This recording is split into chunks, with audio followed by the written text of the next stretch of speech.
To też jest to, że my tak sobie cały czas mówimy, że mamy dążyć do spełniania tych marzeń. Fajnie jest, że się je spełnia, ale nie oczekujmy, że to nagle będzie, wiesz, zrewolucjonizuje nam całe życie i na zawsze już będziemy szczęśliwi. Bo domem się możesz cieszyć, wiesz, pół roku, jak zanim odkryjesz jego mankamenty. Samochodem, nie wiem, może parę miesięcy też, nie? Czymś, jakąś nową ubraniem, dopóki go nie włożysz raz, nie zrobisz zdjęć i potem już mówisz, kurde, już tego drugi raz nie włożę, bo przecież znowu powiedzą, że mam to samo, nie? Więc to jest taki obszar, wiesz, naprawdę no zabawny, nie? No, śmiejemy się z tego, ale gdzieś tam jednak w środku, jeżeli chcemy mieć długotrwały efekt właśnie zadowolenia z samego siebie, to on nigdy nie jest materialny, bo rzeczy materialne po prostu się rozpadają najnormalniej na świecie i trzeba o nie naprawdę dbać. Nie ma czegoś takiego, że ty raz coś zrobisz, wiesz, raz sobie posadzę ogród i on sobie będzie rósł sam. No nie będzie, nie? Tak samo jak ktoś sobie w ogóle jeszcze oczekuje tego, że szczęście to mu przyniesie jakaś osoba. Potem poznaje bliżej tą osobę, o matko, no już jest, wiesz, masakra, nie? Więc to jest w ogóle jeszcze hicior, że my cały czas gdzieś tam upatrujemy to szczęście, wiesz, na zewnątrz, potem mamy, kolekcjonujemy i ostatecznie budzimy się w złotym domu, kurde, złotej klatce nieszczęśliwi. Samoczułość, kobiece rozmowy. Kluczem tak naprawdę do tego wszystkiego jest to, co już, wiesz, starożytni Grecy napisali sobie na świątyni w Delf, tak? Że poznaj samego siebie, po prostu kwintesencja. Poznaj samego siebie, kim ty jesteś. Kluczowe pytanie, co tak naprawdę jest w twojej naturze? W czym ty się spełniasz, nie biorąc absolutnie nic innego pod uwagę, tylko i wyłącznie to, co generuje w tobie przypływ, co sprawia, że ty naprawdę czujesz, że żyjesz. Bo wiesz, co z tego, że ktoś zarabia super kokosy, jak on po prostu w środku jest pusty i jałowy i idzie do pracy tylko i dlatego, że on zarobi te pieniądze. Ale tak naprawdę 8 godzin tam spędza każdego dnia w czymś, co ma tylko jeden, wiesz, jakby aspekt pozytywny. No to on w rezultacie lat kolejnych no jedyne, czego się może nabawić, to po prostu chorób, depresji, wyjałowienia. Też bardzo często właśnie młodzi ludzie mają coś takiego jak wypalenie zawodowe, nawet na świetnych stanowiskach, nie? Odchodzą na przykład od korporacji. Więc no dlaczego? No dlatego, że to nie było kompatybilne. Nie wiedzą, kim jest, nie wiedzą, kim są, jakie mają dary, jakie mają talenty, co tak naprawdę sprawia, że się cieszą, że się radują, że czują, że żyją, że czują, że mogą się w tym zatracić, że nawet wtedy ta tożsamość im się rozpływa, czyli wchodzą w ten stan taki transowy, bo to może być naprawdę cokolwiek, nie? Nawet heblowanie drewna, wiesz, może być bardzo transujące. Więc po prostu chodzi mi o to, żeby człowiek naprawdę się rozpoznał. I podług tego, jak siebie rozpozna, to w końcu też osiągnie ten, powiedzmy, sukces, tak? Czy to spełnienie raczej. Ja wolę na przykład bardziej spełnienie, bo sukces też jest właśnie bardzo dziwny, bo na przykład, wiesz, dla kogoś to będzie niesamowite bogactwo, a potem jak siedzimy na przykład z kobietami, rozmawiamy i okazuje się, że a dla mnie luksus to jest na przykład to, że ja mogę wstać, o której mi się podoba, że mogę sobie zjeść, kiedy jestem głodna, że mam czas dla siebie i nikt mi nie zawraca właśnie tej głowy, że mogę sobie zrobić wannę wody z pięknymi aromatami i zapachami i świecami, solą i sobie siedzieć w niej godzinę. Więc jakby wiesz, i nagle się okazuje, kurde, nie? A ja myślałam, że to jest twoje konto, że to jest twój samochód, no bo tak nam też powiedzieli, że to jest twój sukces i to jest luksus, tak? Że opływasz, wiesz, w bogactwie.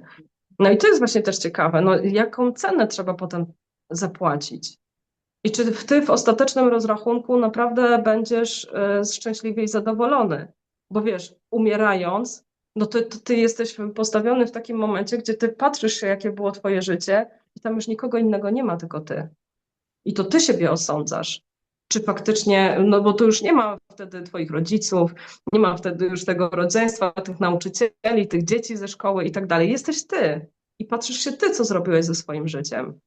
I ja miałam taki niesamowity moment uderzenia się, czy spotkania się, zderzenia się ze śmiercią, o może tak, miałam wtedy 33 lata, budzę się już po głupim Jasiu i wiesz, i tak sobie leżę na tym łóżku, wiesz, ten Jaś tam jeszcze funkcjonuje, ale tak sobie myślę, kurde, W sumie absolutnie niczego nie żałuję, miałam fajne życie, nie? Czemu miałam fajne życie? Bo tak naprawdę robiłam to, co chciałam. Na przekór, bez względu na opinie innych ludzi. Jak ktoś mi mówi, bez względu nawet na to, czy posiadałam te pieniądze, czy nie. Dziękuję Ci, że jesteś. Daj znać w komentarzu, co myślisz. Twoja opinia jest dla mnie ogromnie ważna. A jeżeli podoba Ci się to, co robię, zostaw lajka i zasubskrybuj mój kanał. Więcej znajdziesz w opisie pod filmem. Miłego oglądania. Jeszcze tu miałam taki myk, że nawet jak przez 5 lat podróżowałam, nie mając na przykład w ogóle żadnego stałego źródła utrzymania, bo wykombinowałam sobie, że są jakieś takie programy, wiesz, stypendialne, Artist in Residence, ja sobie zaaplikuję tu. Wysyłałam na początku roku 30 aplikacji, jak 5 było trafnych, to ja tak naprawdę pół roku, czy ponad pół roku byłam gdzieś. No i wiesz, jakby da się, no da się, nie? Czy na przykład ktoś mówi, bo ja nie mam pieniędzy, to nie mogę pójść na terapię, to nie mogę się przekwalifikować. Ja mówię, człowieku, wiesz, że jest takich, nie musisz nawet płacić, bo jest bardzo dużo różnych jakichś demo, różnych ktoś coś chce zaproponować, to najpierw pokazuje i tak dalej. Jeżeli nawet nie masz pieniędzy, ja często też jak nawet nie miałam, a bardzo chciałam wziąć udział na jakichś warsztatach, to pytałam, czy ktoś nie chce wolontariusza, albo czy ja mogę coś pomóc, albo, co było w ogóle najlepszym hitem, sama organizowałam tej osobie czy wystawę, czy warsztaty, bo po prostu chciałam ją poznać. I wtedy ja mam za free. Więc wiesz, i co to znowu jest? To jest kreatywność. Czyli ty nie pozwalasz sobie na to, żeby być, wiesz, w obu ja nie mam, nie? Bo nie mam zdrowia, bo jestem za stara, bo nie mam pieniędzy. No człowieku, no to się zastanów, jak możesz osiągnąć swój cel z miejsca, w którym jesteś obecnie. Po prostu, no dobra, nie stać mnie było na dom, ale bardzo marzyłam o tym domu, no to sobie go w końcu wynajęłam. No i może za chwilę będę miała ten swój, nie? Ale przynajmniej już wiem, jak to jest mieć dom, bo nagle wiesz, się okazuje, o wow, fajnie jest mieć dom, a potem nagle sprzątanie wielkiej chaty, wiesz, ogarnianie ogródka, piec na jakiś, wiesz, ja akurat mam na ekogroszek, no to kurde, wal sobie te wory, wiesz. Nagle się okazuje, że moje wyobrażenie o posiadaniu domu było bardzo takie w ogóle sielankowe, tak? Dopóki nie zaczęłam w nim mieszkać. No i ciągle coś się trzeba w nim wokół niego robić. To nie jest tak jak w bloku, że sobie siedzisz i elegancko, nie? Więc wiesz, no nie możesz mieć tego wielkiego, to spróbuj chociaż trochę na chwilę i zobacz, jak to jest, nie? No bo być może cię to potem przerośnie, może się nawet, to jest bardzo trudne przyjąć potem to, że ty spełniałeś swoje marzenie i jesteś tak jak ja po tej 1,5 godziny, potem jak był wernisaż, nie? I myślisz sobie, serio? Naprawdę? Wiesz, no to czemu tak? Po co tak, nie? I to też, wiesz, to też jest to, że my tak sobie cały czas mówimy, że o, mamy dążyć do spełniania tych marzeń. Fajnie jest, że się je spełnia, ale nie oczekujmy, że to nagle będzie, wiesz, zrewolucjonizuje nam całe życie i na zawsze już będziemy szczęśliwi. Bo domem się możesz cieszyć, wiesz, pół roku, jak zanim odkryjesz jego mankamenty. Samochodem, nie wiem, może parę miesięcy też, nie? Czymś, jakąś nową ubraniem, dopóki go nie włożysz raz, nie zrobisz zdjęć i potem już mówisz, kurde, już tego drugi raz nie włożę, bo przecież znowu powiedzą, że mam to samo, nie?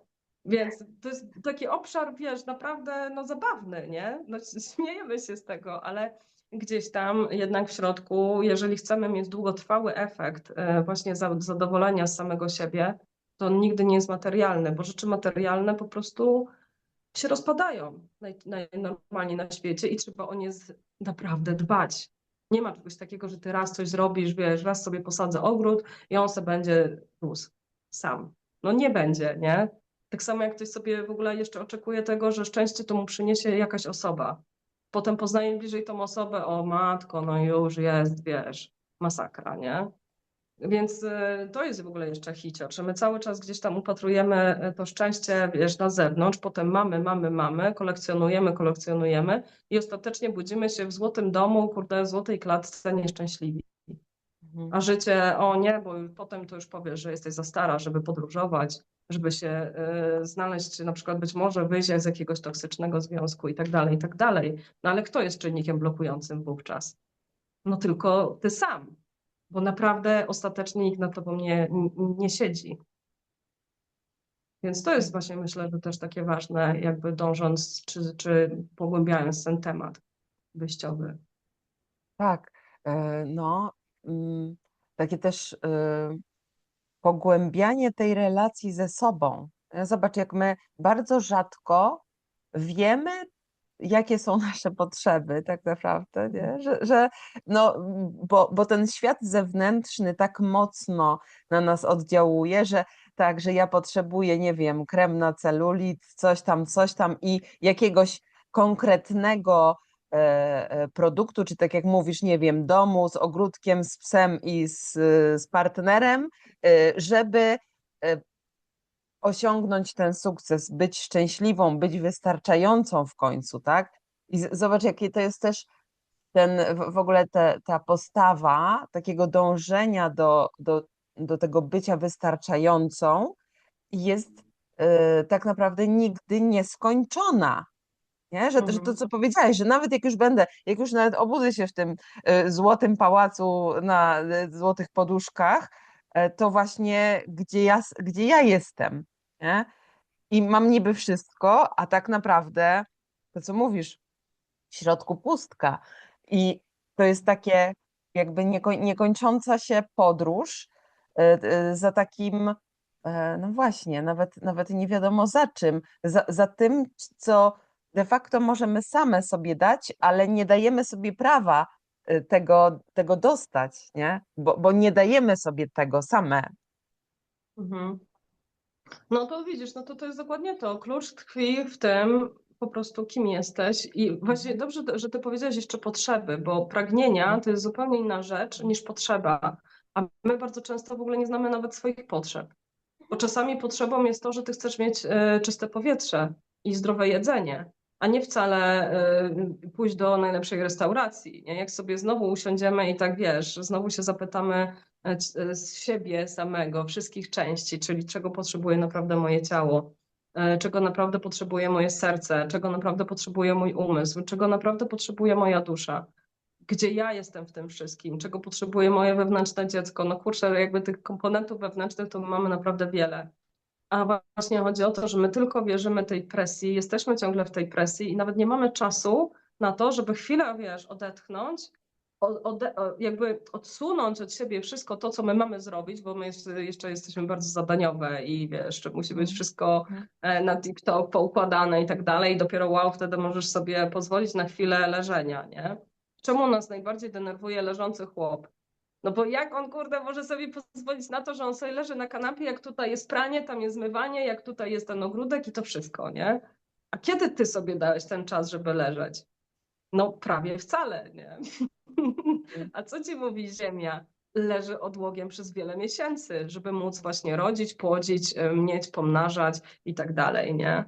No to tylko, że widzisz, to znowu cały czas jakby dochodzimy do tego samego, czyli nikt ci tego nie da, bo z zewnątrz jest taka presja, że po prostu, no tam nie oczekuj, że dostaniesz usprawiedliwienie na to, że ty możesz leżeć, albo że możesz tylko być, albo że możesz tylko pachnieć, albo że możesz się realizować zawodowo w jakimkolwiek zawodzie sobie wymyślisz.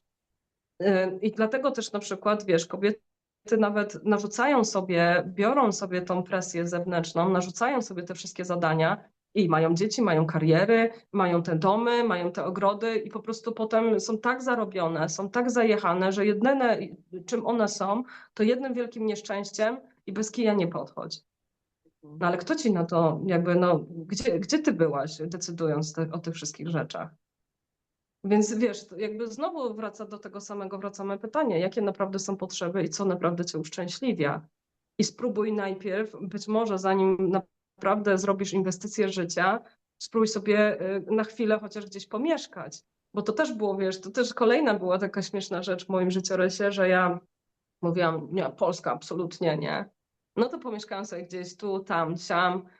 No i nagle mówię, wracam do tej Polski, bo tu jednak jest ta natura, jest ta dzikość, jest inna gościnność i mamy jeszcze jednak jakiś rodzaj, wiesz, połączenia z tą ziemią. No, lubimy sobie dobrze zjeść i żeby to było jakiejś jakości. Jakby czujemy, że to nie jest to, czym się odżywialiśmy wcześniej. Trudno jest nas tak, wiesz, też ta polskość ma swoje dobre strony. Oczywiście ma też mankamenty, jak wszystko ma swój pozytyw i negatyw, ale fajnie jest właśnie jakby zawsze potęgować jednak mimo wszystko tą pozytywną stronę. No i to jest też takie fajne, żeby sobie naprawdę nadmiernie nie narzucać czegoś ponad siły. a potem mamy coś takiego, no nie, ja sobie poradzę, a potem za chwilę, no nie, no to przerosło moje oczekiwania i już jest, wiesz, uciemiężanie, już jest biczowanie. A kto robi nam to biczowanie? No kurczę, no niestety same się biczujemy i najczęściej kobiety. Mężczyzna ma tylko takie poczucie bardziej porażki, jak na przykład, nie wiem, będzie nietrafna inwestycja albo coś, no to wtedy ma takie poczucie, że kurde, no jakby, że jego męskość gdzieś tam została naruszona, nie?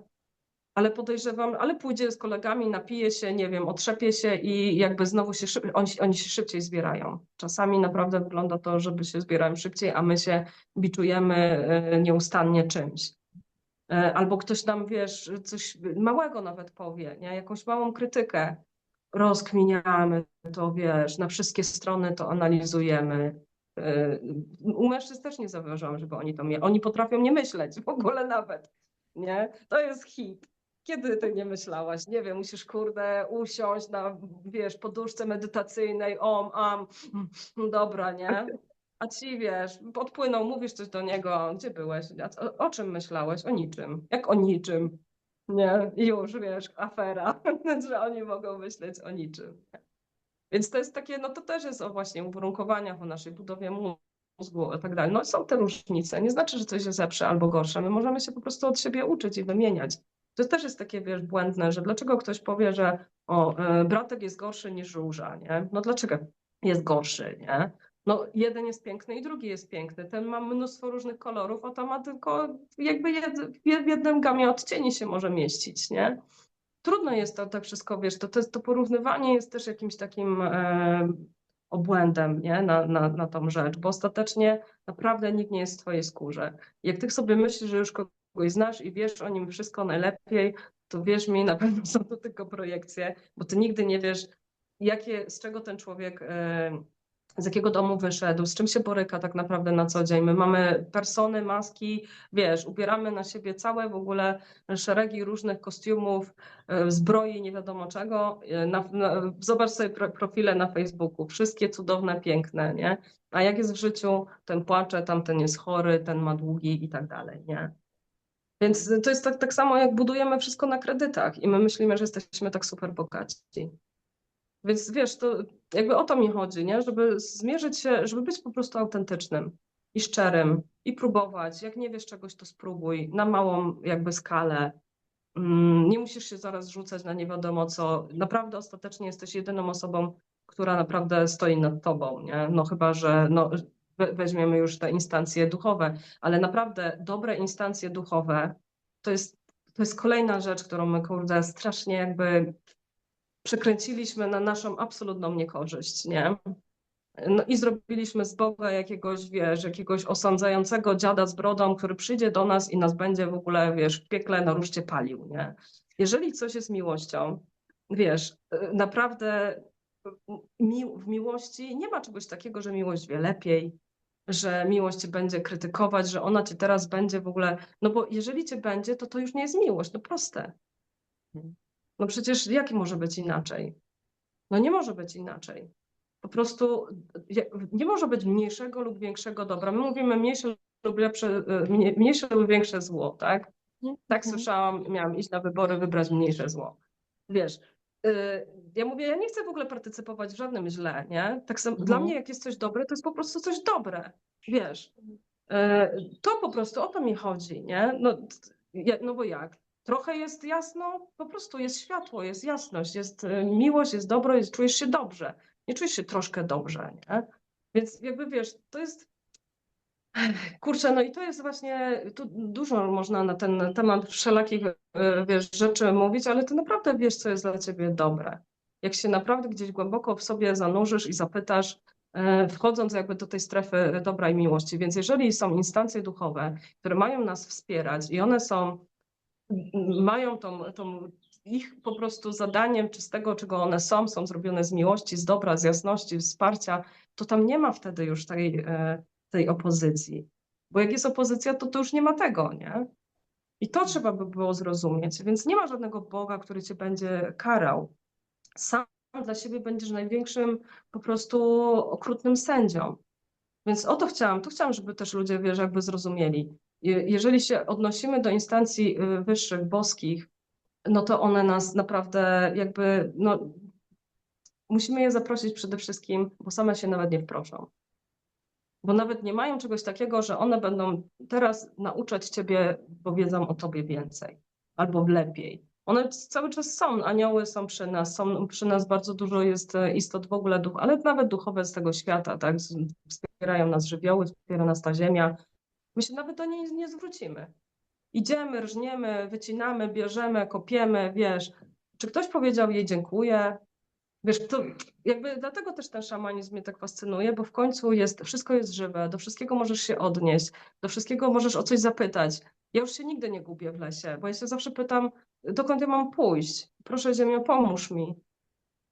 Albo czego się mam nauczyć z tej sytuacji, że akurat błądzę. Co w tym momencie tkwi, nie? No i bęk nagle ci się przypomina, wiesz, znowu jakaś rzecz, którą możesz w tym momencie, codziennie możesz coś uzdrowić ze swojego życia, ze swojego postrzegania, ze swojego dzieciństwa. Zawsze masz, jakby to nawet Jezus nam powiedział, słuchajcie, że masz nawet do ostatniej minuty twojej śmierci możesz być w raju. Czyli nie ma takiego momentu w życiu, że jest na coś za późno, albo że dopóki żyjesz, cały czas jesteś w sprawczości. I tylko i wyłącznie od ciebie zależy, czy to wykorzystasz, czy też nie. I fajnie jest, wiesz, mówić, albo mama była taka, albo był w domu, nie było tego albo tego, nie? No ale to jest właśnie znowu ten ciekawy eksperyment. Słyszałam też niedawno taką historię, było dwoje bliźniaków, którzy mieli ojca pijaka. No i jeden, wiesz, pijak, a drugi właśnie sukces zawodowy, normalna rodzina, praca, szczęście, nie? No i się pytają jednego, dlaczego twoje życie wygląda w ten sposób? Bo mój ojciec był pijakiem. Pytają się drugiego, dlaczego ty masz taki sukces? Bo mój ojciec był pijakiem. No i o czym to świadczy? Że możesz zrobić tak samo, a możesz zrobić inaczej. Czyli wcale cię to nie predestynuje do tego, że ty masz też tworzyć te same odmęty cierpienia. I ja myślę, że to jest też właśnie ważne w ogóle dla rodów, że my mamy jakiś problem i naprawdę możemy go usunąć. I cały czas mówi się, że to, co ty robisz dla siebie, działa na 7 pokoleń w przód i na 7 pokoleń w tył. I możesz jedną, jakby swoją diametralnie odmienną rzeczą, postawą, czuciem, decyzją oddziaływać na całe te gałęzie rodu. I wiesz, oczywiście, no jasne, że się spotykałam z tym, że nazywali mnie czarną owcą. A ja mówię, kiedy ty mnie widzisz na czarno, jak już to kolorowa. To jestem kolorowa owca, nie? Ta inna. No ale gród by nigdy się nie zmienił. On by się nigdy nie nasycił inną energią, inną jakością, gdyby nie to, że ja poszłam nie w tym kierunku, tylko w innym. I oczywiście, jeżeli nie idziesz tą drogą, którą wydeptał ci ten ród, no to jasne, że idziesz, kurde, i się poparzysz, i się podrapiesz, no idź sobie skrótem w lesie, nie? No to co się z tobą stanie? No ale idziesz. Bierzesz, nagle poznajesz tego, tamtego, masz swoich sprzymierzeńców, no i dochodzisz do swojego miejsca. I to jest też takie ciekawe, nie? Nawet ostatnio miałam taką zabawną historię, gdzie zawsze idę gdzieś z psem na Makowską Górę, no i idę sobie tam, jedną drogę sobie taką ulubiałam, ale akurat tego dnia postanowiłam, dobra, idę w prawo tym razem, nie? No i na środku tej drogi patrzę, piękne pióro myszołowe. Mówię, wow, to naprawdę dla mnie, aż mi biło. Wiesz, bo to też jest takie coś, że nawet w takim dziwnym, zwykłym rytuale codziennego spaceru też już sobie, wiesz, bo Iza sobie myśliła, że to jest najlepsza pętla, nie? A na przykład zmienisz coś i tam czeka na ciebie jakiś skarb. I tak samo grzebanie w tych ciemnościach, odkrywasz wtedy też te skarby. I naprawdę cały czas możesz zdecydować, kim ty chcesz być. I według mnie na nic nigdy nie jest za późno. No i co z tego, że nie wiem, jako 40-latka jadę sobie na sankach. Podoba mi się to, lubię to, nie? Zresztą, nie wiem, ubierasz się, nie, czekaj, co słyszałam, ale nieadekwatnie do swojego wieku. Ja mówię, kurde, mój umysł to dalej myślę, że ma 25 lat. To co ma wiek? No metryka, wow, nie? To też jest takie zabawne z tym wiekiem. Więc mi się wydaje, że po prostu ten zwrot ku wewnątrz jest taki właśnie ważny i to jest też to, co ja na przykład lubię pracować z bębnami i na tej szamańskiej ścieżce Uczę też, jak korzystać z szamańskiego bębna. To nazwałam swoje warsztaty właśnie medycyna bębna, bo ten bęben potrafi, wiesz, zrobić coś takiego, że on po pierwsze musisz na chwilę się zatrzymać.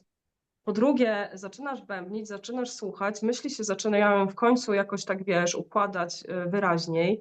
W końcu po prostu twoje fale mózgowe z tych nieustannych takich produkcji informacji wchodzą z beta na alfa i zaczynasz wtedy się uspokajać. Całe ciało tak jakby czuje, że ono nagle tak, wiesz, wow, usiadłam w końcu, nie? Odpuszcza. I to jest wtedy ta zmiana tej drogi. I z tego możesz w końcu zacząć, wiesz, wchodząc coraz głębiej w ten trans, możesz w końcu się zapytać, jak ja się czuję, czego ja potrzebuję, co naprawdę jest moją prawdziwą potrzebą, co daje mi trwałą satysfakcję, jakie rzeczy w ogóle mnie cieszą, co sprawia mi głęboką radość, kto w ogóle wśród ludzi wokół mnie naprawdę mnie wspiera. Wiesz, i przychodzi do ciebie wtedy to, bo łączysz się już zupełnie inną jakością niż tą, z którą weszłaś. I to nawet Einstein powiedział, że jeżeli masz stan świadomości problemu, no to nigdy nie znajdziesz na niego rozwiązania. Musisz wyjść z tego rodzaju świadomości, żeby w ogóle znaleźć nową perspektywę dla siebie. Więc to jest właśnie, więc bęben daje ci tą nową perspektywę. No i być może dla mnie akurat jest bardziej taki, wiesz, dynamiczny, milszy niż siedzenie w medytacji 30 minut, to ja się szybciej namówię sama siebie, żeby usiąść 10 minut do bębna, niż na te półgodzinne na przykład medytacji, nie? Ale i jedno i drugie narzędzie jest super, właśnie poznaj swoje. Więc to jest też takie, znowu idziemy do tego, kim jestem, tak? Poznaj samego siebie, co ciebie wspiera, co jest twoje. No, jak nie wiesz, to musisz sprawdzać, tak? Nie wiem, czy to mi smakuje, uszczknę trochę. No i tyle, nie? No i to jest właśnie też to. To jest dla mnie fajne, kiedy człowiek jest w ciągłym doświadczaniu i to jest też to dziecko. Bo wiesz, dziecko też nie wie, kim ono jest. Ono sprawdza, ono doświadcza, ono ma też prostotę w wyrażaniu swoich emocji. Jak coś mu nie pasuje, to mówi nie i już. I wiesz, bo bądźmy też jak dzieci, nie? Jakby nie zakazujmy sobie na to, żeby eksperymentować, żeby być ciekawskim, żeby się czymś zauroczyć, zachwycić. Nie, bo ja już to wszystko widziałem, ja już wszędzie byłam, mi wystarczy telewizor, nie? Mhm. Więc no nie, no musisz przeżyć swoje doświadczenie. I też to jest kolejna rzecz o doświadczeniu, bo jeżeli ty chociaż raz doświadczysz czegoś takiego, to nie możesz o tym, naprawdę pewnych rzeczy nie da się odpamiętać, zapomnieć.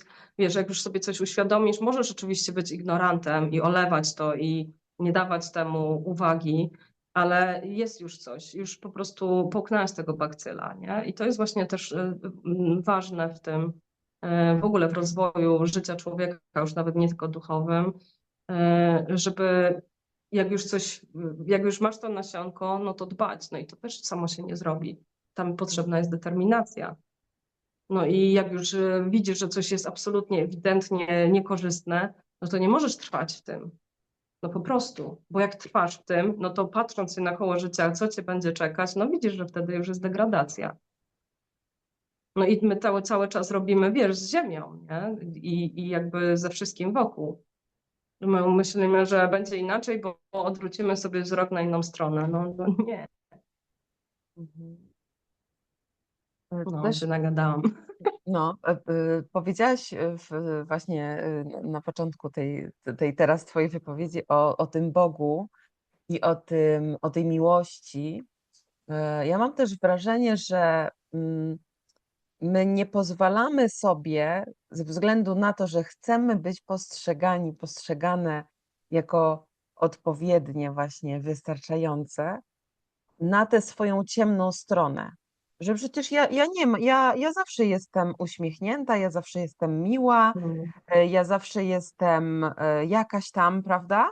I tworzymy sobie taką wewnętrzną presję tego bycia też tylko na tej jasnej stronie, tak? Że ja jestem tylko mhm. miłością, szczególnie w tym naszym świecie rozwojowym tutaj, Tak, prawda? tak, Dużo jest mhm. tego takiego, To jest, ja jestem tylko już światłem, ja już tam tej tak. ciemności to w ogóle Wszystkich nie kocham, ma. tak.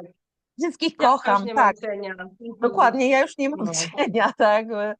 I no, a tak naprawdę ta większość tej naszej mocy tkwi właśnie w tym cieniu, bo więc zobacz tak naprawdę, jak dużo energii pożytkuje naszej, to wypieranie cienia, też to takie, no właśnie, że ja jestem tylko już światłem i jakby niechcenie patrzenia tam w tę ciemność, a tak naprawdę to tam tkwi ta nasza moc, tam tkwi ten nasz naturalny potencjał, nie? Że się jakby przez to takie chcenie bycia tylko dobrym, tak naprawdę ta ciemność nas niejako dopada, ja mam wrażenie, nie? Że Pożera później. wtedy, tak, i wtedy też o wiele łatwiej nam projektować jest na zewnątrz te rzeczy, nie? Że nie przyjmujemy, no przecież ja jestem światłem, nie? To ten świat jest zły, prawda? Że on mi tutaj sprowadził takie, ja przecież robię wszystko, żeby tutaj być jak najlepsza, prawda? Mhm. No i tutaj też właśnie dotykamy tego, co mnie bawi tak naprawdę, bo wszyscy chcemy być pełnią, tak? To mówiliśmy o tej pustce, tym poczuciu pustki jest pełnia.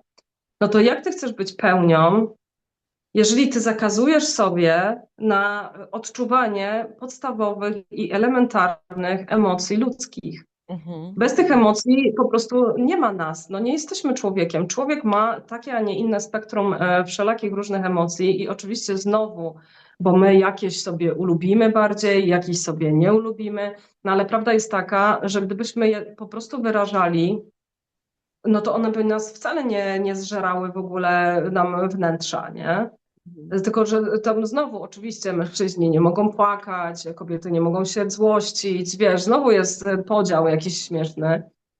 I dlatego tutaj ponownie wrócę do tego dziecka, które jest właśnie ono, tak? Dziecko jest ono i pozwala się dziecku na wszystkie, na całe spektrum, no zwykle, tak? Przynajmniej na jakimś tam małym, po pierwszym tym etapie pozwala się im na wyrażanie tych wszystkich uczuć, a nagle potem my już ich nie możemy wyrażać, nie? Jaki to jest w ogóle absurd? I tak samo kobieta na przykład jest z kolei bardzo mocno związana z księżycem. A co nam pokazuje księżyc? On jest w fazie pełni, ale on ma też swój odpowiednik nów, gdzie ta kobieta może to swoje lico od wszystkich w ogóle wręcz odwrócić i zagłębić się w samą siebie. I to jest też jej menstruacja, gdzie ona powinna właśnie być w swoim wnętrzu, ze swoim ciałem, ze sobą i dopiero wtedy znowu na skutek tego, co się z nią zadziewa, odpowiedzieć na to jej wewnętrzne wołanie. To jest właśnie te jej zejście do tej ciemności, gdzie jest krew, gdzie jest ciężko, gdzie jest trudno, gdzie jest ból i tak dalej. I wtedy z tego wyjść do regeneracji. A my tak jakby odcinamy nawet sobie tą swoją biologiczną możliwość, no bo wiesz, wsadź tampona, tabletkę, lecisz z powrotem do pracy, nie? Jakby nigdy nic. I cały czas myślimy, że my mamy tylko tak jakby pełnia w ogóle była najwspanialsza, wiesz, ze wszystkiego, nie? No bo zobacz, jaki to jest absurd. Albo czy dzień jest lepszy niż noc? No przecież, a gdzie się regenerujesz? Jak jest ciemno, jak jest cicho, jak odłączasz się od wszelkich bodźców i wszystkiego tego, co musisz, to wtedy najbardziej się regenerujesz. To właśnie to jest wtedy ten twój największy skarb, żebyś ty mógł znowu robić to i tamto. No to czy ty powiesz, że noc wtedy jest gorsza? Jakby z tej nocy, wiesz, wystarczy nawet 7-dniowa deprymacja pozbawienia snu, a już człowiek schizuje. Najczęściej w ogóle można doprowadzić do zwichrowania swojego stanu psychicznego poprzez niespanie. No to jak my możemy, wiesz, w tym momencie powiedzieć, że nie, to w ogóle to jest gorsze, nie? Mhm. Czy tak samo właśnie to, że najlepszy to jest w ogóle młodzieniec i młoda kobieta. Dziecko jest B, nastolatek tym bardziej B, bo nas nie słucha, bo bunt, bo to. Starcy to już w ogóle znikają z ulicy, oni niech sobie siedzą już tylko w domu starców, bo tylko młody człowiek może być na piedestale, na widoczności w życiu społecznym. No przecież to jest jakiś totalny absurd. No to za każdym razem, gdziekolwiek nie spojrzysz, to my sobie odbieramy tą możliwość. No i jak ty możesz wtedy poczuć się w pełni? Mhm. Gdzie dajesz sobie właśnie czas na to, żebyś była i właśnie w tej pełni, i w tym słońcu, ale też w tym zejściu, w tej niechęci, w tym zmęczeniu. no to wiesz, no nie da się tego przecież, nie zawsze wszystko cię cieszy, tak? Mhm. Więc to jest takie, a co się dzieje, jeżeli sobie na to nie pozwalamy? No przecież wiemy, co się dzieje. Im bardziej jakieś emocje sobie spychasz i nie pozwalasz im się wyrazić, tym sobie one się zbierają i w zależności od odporności albo wyskoczą za jakieś parę miesięcy, albo za parę lat głęboką na przykład depresją, bo ty sobie nie chcę tego czuć, nie chcę, spada w dół i za chwilę ty już nie czujesz nic, nie? I to jest takie to wypłaszczenie emocjonalne. I wtedy już nie pozwalasz sobie, ani nie ma już radości, ani już nie ma smutku, nie? I jesteś taki flat. No i teraz, no i nagle mówisz, kurde, ale jak cię do tego doprowadziłam? No to prowadziłaś się tym, bo nie pozwalałaś sobie na powiedzenie stanowczego nie, ochronienie swoich granic. Po co jest gniew? Gniew jest po to, że on ci mówi diametralnie, nie zgadzam się.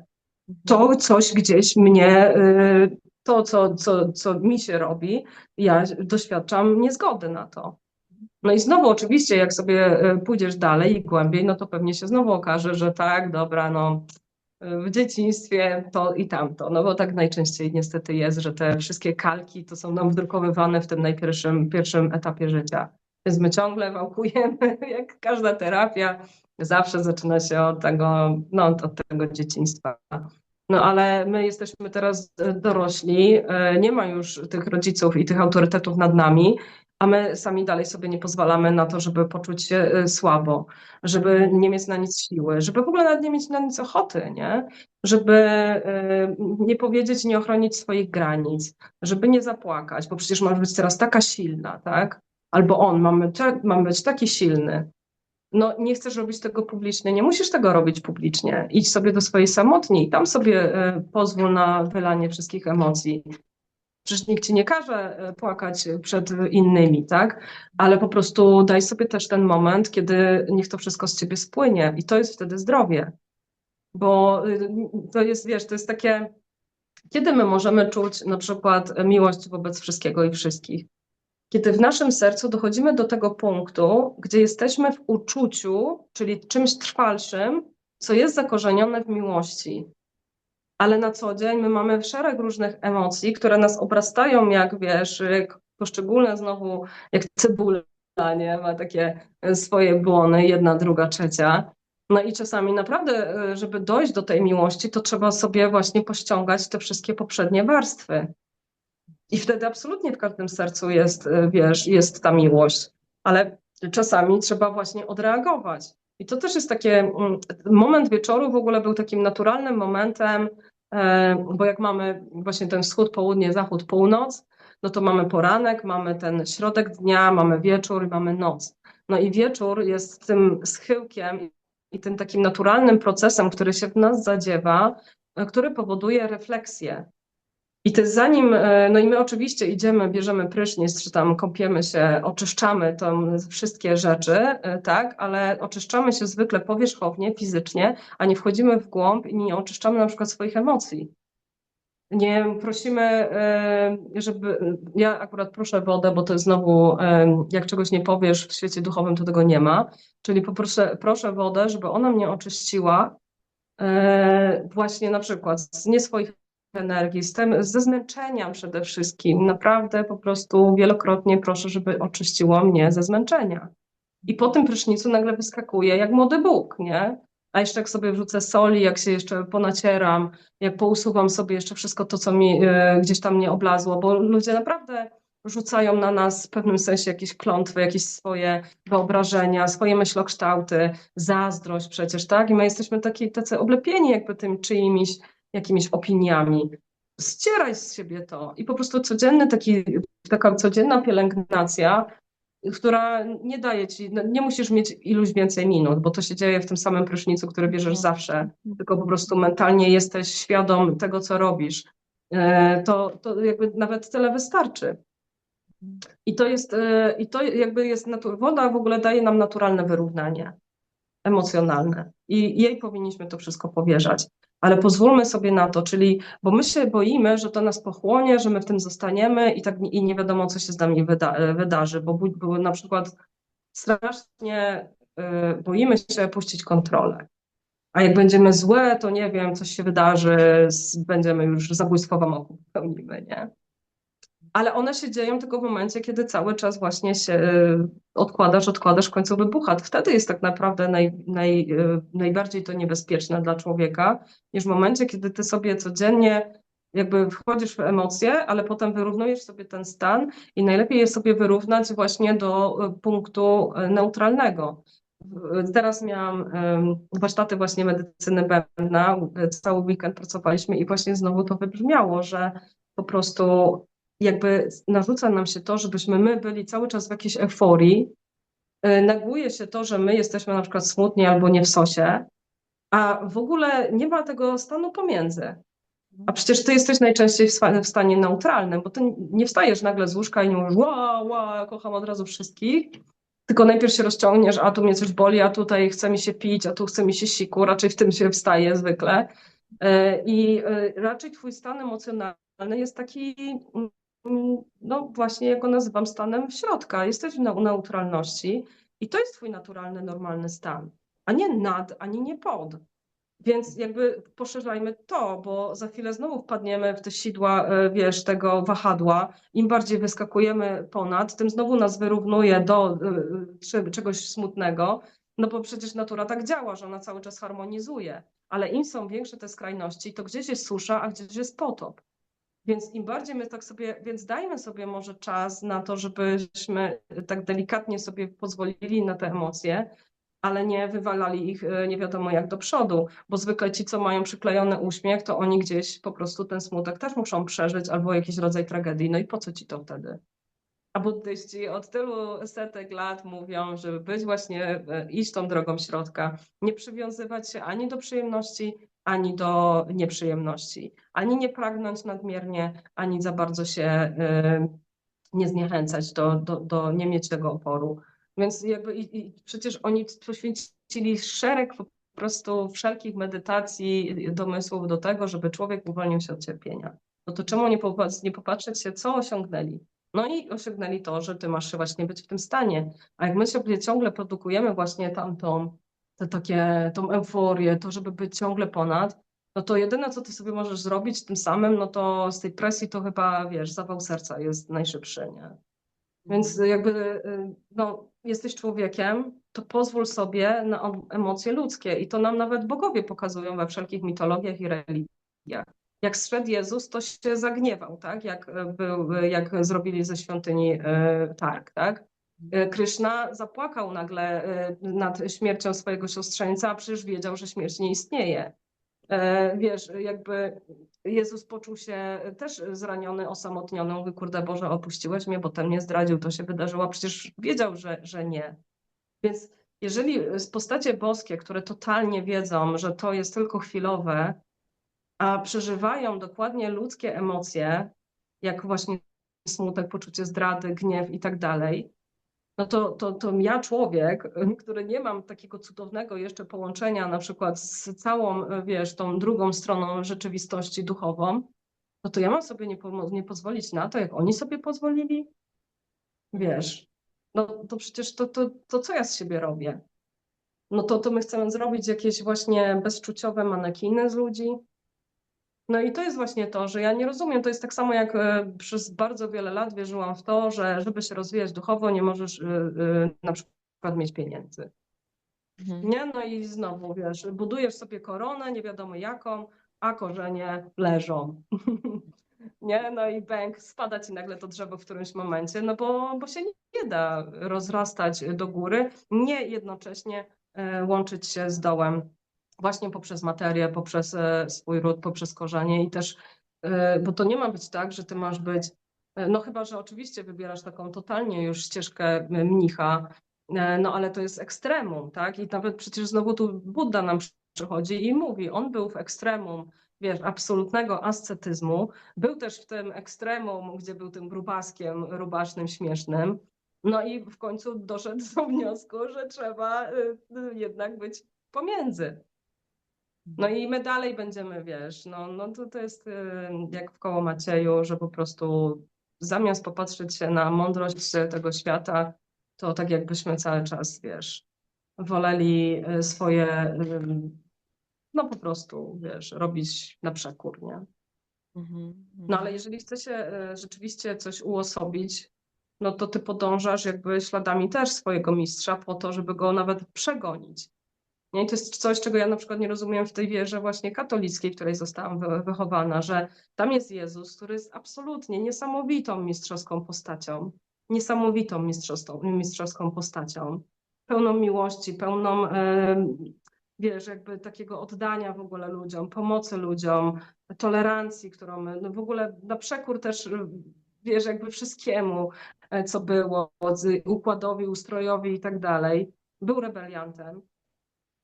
I wiesz, jakby wyznawcy nie idą za nim, nie? Przecież mówił, wystaw policzek, tak? Odpuść, ukochaj, rzuć kamieniem, jeżeli nie jesteś winny. A my wiesz, czym są te krytyki? Właśnie to, że ci ktoś mówi, że cię porównuje, że cię komentuje, że cię gniecie po prostu aż do samej ziemi. Czy to jest postawa Jezusa?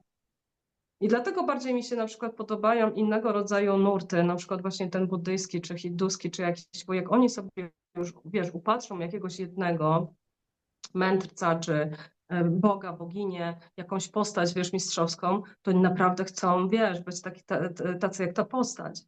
A my myślimy, że jak my się wyspowiadamy raz, wiesz, w niedzielę, to już możemy robić, co chcemy. I dlatego ten świat tak wygląda. Bo pryncypia są dobre i one są zgodne i one są świetne, gdyby były w użyciu. I tak samo, wiesz, no nie można być cały czas latającym na chmurce i mówisz, że ty nie znasz, absolutnie nic cię nie ruszy. No, takiego buddystę też ruszy, ale jego reakcja, poruszy go to emocjonalnie, ale on nie musi reagować na to histerią albo właśnie jakimś euforią, nie? No ale to nie jest też tak, że w nim żadna struna się nie poruszy. On tylko nie podąży ku znowu niechęci albo pragnieniu. Mhm. Więc jakby jesteś człowiekiem, daj sobie, to bądź tym człowiekiem. Jesteś kotem, to kurczę, bądź tym kotem, tak? Rób to, co ten kot lubi robić. A nie uznawaj, że ty wiesz lepiej, nie? Bo zawsze się ciągle bawimy w Boga. No, wszyscy wiedzą lepiej niż to, co ty wiesz, nie? No i tu znowu robimy tą, wiesz, ten skok, nie? Poznaj samego siebie, kim ty jesteś, co do ciebie przemawia i przestań brać jakby od ludzi jakieś w ogóle absurdy, nie? No bo to jest naprawdę nienaturalne. Absolutnie. Chcesz być pełnią, no to pełnia ma wszystkie aspekty. Żeby dojść do pełni, to ona ma też wzrost, ma pełnię, ma zejście, ma nów. To jest wtedy pełnia. Nie ma tylko księżyca w pełni. Nie ma tylko lata. Wiesz, no to jest absurd. Dla mnie to jest absurd. Jeżeli my cały czas staramy się być nie w zgodzie z tym, co nas otacza. My jesteśmy naturą, jesteśmy skomponowani z tego samego, ona na nas oddziaływuje i ty możesz sobie chcieć, wiesz, kijem zawracać rzekę, ale się nie da. Więc po co ten opór? I ta jakby, wiesz, ta nieautentyczność, nieszczerość i taka, no bo z tego po prostu jest dalej ten chaos i znowu to samo, czyli nieszczęście i cierpienie. Tak. Myślę, że to jest takie bardzo fajne podsumowanie tej naszej rozmowy o byciu wystarczającą, Mhm. żeby właśnie podążać do tej pełni, do tej prawdy, no właśnie do tych uniwersalnych jakości, które każdy z nas ma, tak? Tylko nie zawsze dajemy sobie prawo to mieć, nie? I to Mhm. wyrażać. Dokładnie. Ja bym chciała, żeby właśnie każdy, kto zobaczy tą naszą rozmowę, żeby przynajmniej zakończył ją tym, że tylko ty jesteś za siebie odpowiedzialna i naprawdę nikt za tobą nie stoi, kto będzie cię jakkolwiek oceniał bardziej niż ty, bo nikt na samym końcu nie stanie i nie powie ci tak, to zrobiłaś kochanie dobrze, a to źle i za to cię czeka kara. Po prostu naprawdę sami siebie skazujemy na potępienie za życia. Więc naprawdę żyjmy podług właśnie tego swojego potencjału, tej swojej radości, tego, co my naprawdę możemy wnieść światu, a wtedy ten świat naprawdę będzie lepszy, no bo zaczyna się od samego siebie i potem się promieniuje na wszystkich innych. I niektóre rzeczy naprawdę mogą zająć lata. Mi to, że najpierw oczywiście lata mi zajęło, żeby przekonać moją rodzinę do sztuki, a potem kolejne lata do tego, żeby jakoś przestali mnie negować, bo się zajęłam szamanizmem. Ale w sposób, w jakim ja teraz żyję i gdzie ja jestem i szczęśliwa, i spełniona, i nawet udaje mi się mieć tą materię, tak, rzeczy, których nie miałam wcześniej, no to przecież to też są jakby ten dobrobyt, powiedzmy, on też idzie w parze z tym, że ty naprawdę robisz to, co kochasz i to, co chcesz. Prędzej czy później naprawdę to przyjdzie, nie? Bo Bóg naprawdę jest miłością i On chce dla ciebie jak najlepiej, a nie skazywać ciebie. To są jakieś, naprawdę to były bardzo niebezpieczne urojenia dla człowieka, nie? Właśnie to zobaczenie obrazu Boga jako tego, który ciebie osądza i potępia. No i drugie to, że ty możesz, w ogóle też to, że Bóg jest gdzieś tam, a ziemia jest gdzieś tam. No i też to, że ty możesz sobie robić na tej ziemi co chcesz, tak? Czyń sobie ją poddaną. No nie, no właśnie my mielibyśmy być najpiękniej jakby ogrodnikami i strażnikami tej ziemi jako istoty najbardziej kreatywne i inteligentne, a nie w ogóle robić z niej, wiesz, jakby ten chaos i ten śmietnik. No bo przecież my w tym żyjemy. No co my sobie myślimy, że co, że za chwilę pakujemy się i gdzie lecimy na inną planetę i ją znowu rozwalić? No przecież halo, nie? Więc jakby no myślę, że ten początek jest w tobie i właśnie zawsze zaczynamy od poznania samego siebie i naprawdę ukształtowania sobie tej swojej wewnętrznej ścieżki, odsuwając się od wszystkich innych opinii. I to wtedy naprawdę nam postawi nas na tej zdrowej naszej ścieżce. I tak jak mówię, prędzej czy później, naprawdę przynajmniej w końcu z tej perspektywy, w której dzisiaj jestem, mogę powiedzieć, że ona też da nam i tak to, co możemy nazwać tym sukcesem, spełnieniem, wolę nawet spełnieniem. No i tego wszystkim życzę. Dzięki wielkie. Dzięki. Wszystkiego, wszystkiego dobrego. Dziękuję Wam. Dzięki wszystkim. Zapraszam do komentarzy, lajkowania i subskrypcji kanału. Dziękuję za uwagę.